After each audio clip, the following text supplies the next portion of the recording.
Okay, it's not the Flower Pot Men story, it's another story we're going to tell tonight. Bill and the Flower Pot Man. I think it was this one you wanted, called The Man in the Moon.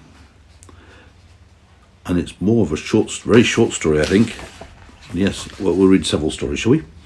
The Man in the Moon came down too soon and asked his way to Norwich. He went by the south and burnt his mouth with supping cold plum porridge. Now let's try and see if we understand the story a bit. The Man in the Moon, you know, sometimes when you look at the moon, it looks like a face, doesn't it? With an eyes and a nose and a mouth. Of course, it's not really, it just looks like so we call it the Man in the Moon.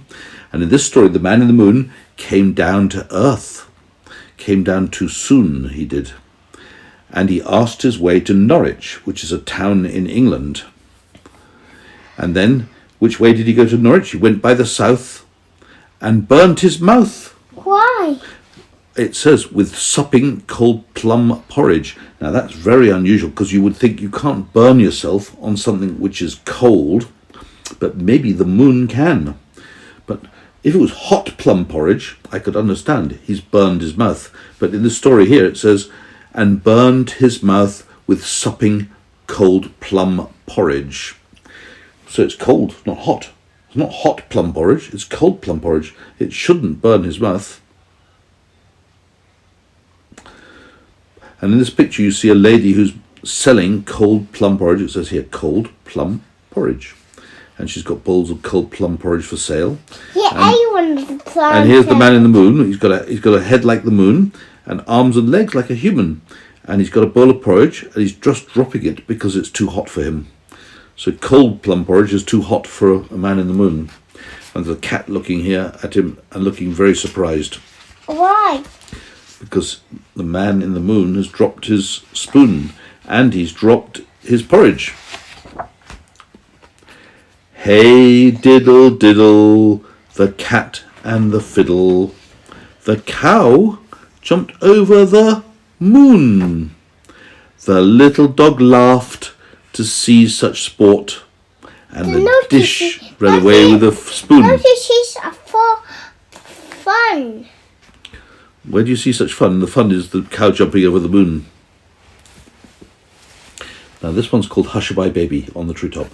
I sing Rockabye Baby. This one's called Hushabye Baby. It's nearly the same. Hushabye baby on the treetop. When the wind blows, the cradle will rock. When the bough breaks, the cradle will fall. Down will come baby, cradle and all. Can you tell me the real one? Rock-a-bye baby on the treetop. When the wind blows, the cradle will rock. When the bough breaks, the cradle will fall. Bough, baby, cradle and all. Another one. But Mummy will be there to catch the baby. Let's come and catch this baby. Yeah. What is that? This one's called Grey Goose and Gander. Grey goose and gander, waft your wings together and carry the good king's daughter over the One Strand River. I don't really know that one. And this one is another story. That's what I'm going to be when I grow up, says Boo. I'm going to carry princesses over rivers. I thought you were going to be king, said Mother Goose. That's later on, said Boo. I'll help you carry them, said Lucy. You can't carry a whole princess on your own. But I'd fly faster than you, said Boo, so the princess would fall down and go splosh in the river. Then I'd have to rescue her, said Small. We'd all have to rescue her, said Boo. Then we'd take her up to the king. And he'd be really grateful, wouldn't he, Mummy? Said Lucy. And he'd pay us lots of money. Who's that? He'd probably be grateful if you hadn't dropped her in the river, said Mother Who's Goose. that? That's one of the geese, I guess. Those are the ducks. We'd flap our wings to dry her out, said Boo. Well, that's all right then, said Mother Goose. What's this one called? Not this one, read that one. Okay, this one's called Sing a Song of Sixpence. Sing a song of sixpence, a pocket full of rye, 24 blackbirds baked in a pie. When the pie was opened, the birds began to sing. Wasn't that a dainty dish to set before the king? The king was in his counting house, counting out his money. The queen was in the parlour, eating bread and honey. The maid was in the garden, hanging out the washing. Along came a blackbird and pecked off her nose. Why? Probably angry that all his friends had been baked in a pie. Do you want me to sing it again? I guess that's a no. Yes. Little Miss Muffet sat on a tuffet, eating her curds and whey. There came a big spider, who sat down beside her and frightened Miss Muffet away. You be Miss Muffet Small, said Boo, and I'll be the spider. All right, said Small. Who are we as friends? You have to sit on a tuffet, said Boo. That means grass. All right, said Small, and he sat down on the grass. Who? Him? Yes. Now you have to eat curds and whey, said Boo. I haven't got any, said Small. You have to pretend. Small pretended to eat curds and whey. No, who is the sound? Who's the sound? I think this one's Boo. This is Small. You're supposed to scream and run away, said Boo. Why? Because I'm a big scary spider, said Boo. I thought you were a goose, said Small. I thought we all were.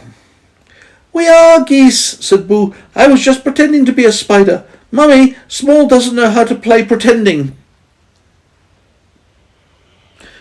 Let's play a game we all know, said Mother Goose. How about Two Little Dicky Birds? You know that poem? Two little dicky birds sitting on a wall, one named Peter, the other named Paul. Fly away, Peter, fly away, Paul. Come back. Come back, Peter, come back, Paul. Are those? What are they doing? There's a little boy sitting on the wall and a little girl sitting on the wall, and there's a snail coming towards the girl, and here's a bird. This is a dicky bird, I guess. There's one dicky bird and there's the other one.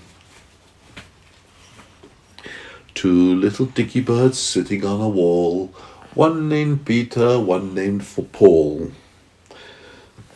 Fly away, Peter. Fly away, Paul. Come back, Peter. What's Come this back, one Paul. called? This one's called I Had a Little Hen. I had a little hen, the prettiest ever seen. She washed me the dishes and kept the house clean. She went to the mill to fetch me some flour. She brought it home in less than an hour. She baked me my bread and brewed me my ale.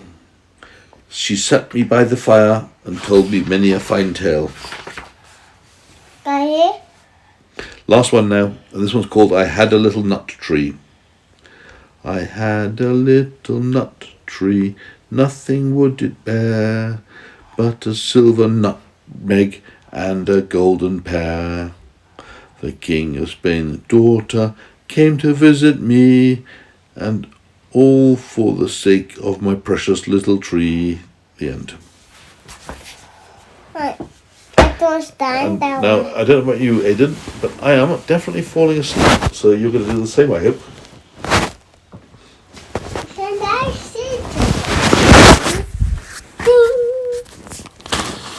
Good night, little boy.